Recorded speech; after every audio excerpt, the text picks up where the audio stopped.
Five TV ఛానల్కు స్వాగతం. నేటి ముఖ్య వార్త. అనంతపురం జిల్లా రాయదుర్గం పట్టణంలో కోటల వెలిసిన అతి పురాతన శివాలయంలో జంబుకేశ్వర స్వామి బ్రహ్మోత్సవ వేడుకలు భక్తి శ్రద్ధలతో వైభవంగా ప్రారంభించడం జరిగింది. స్వామివారికి మంగళవారం ఉదయం అంకురార్పణ, కలశ స్థాపన, రక్షాబంధనం, మహామంగళారతి కార్యక్రమం నిర్వహించడం జరిగింది. బుధవారం ధ్వజారోహణ, యాగశాల ప్రవేశం, అగ్ని ప్రతిష్ఠ కార్యక్రమాలు భక్తి శ్రద్ధలతో నిర్వహించడం జరిగింది. అనంతరం స్వామివారు సూర్యప్రభ వాహనోత్సవంపై భక్తులకు కనువిందు చేశారు.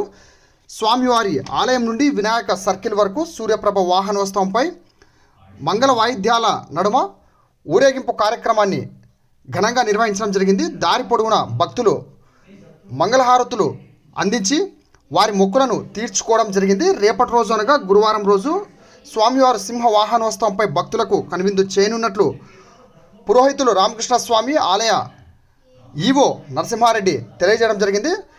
బ్రహ్మోత్సవ వేడుకల్లో భక్తులు విరివిగా పాల్గొని స్వామి కృపకు పాత్రలు కాగలరని వారు తెలియజేయడం జరిగింది. అనంతరం భక్తాదులకు తీర్థ ప్రసాదాలు అందించడం జరిగింది. శివనామస్మరణతో ఆలయ ప్రాంగణాలు ప్రతిధ్వనించాయి.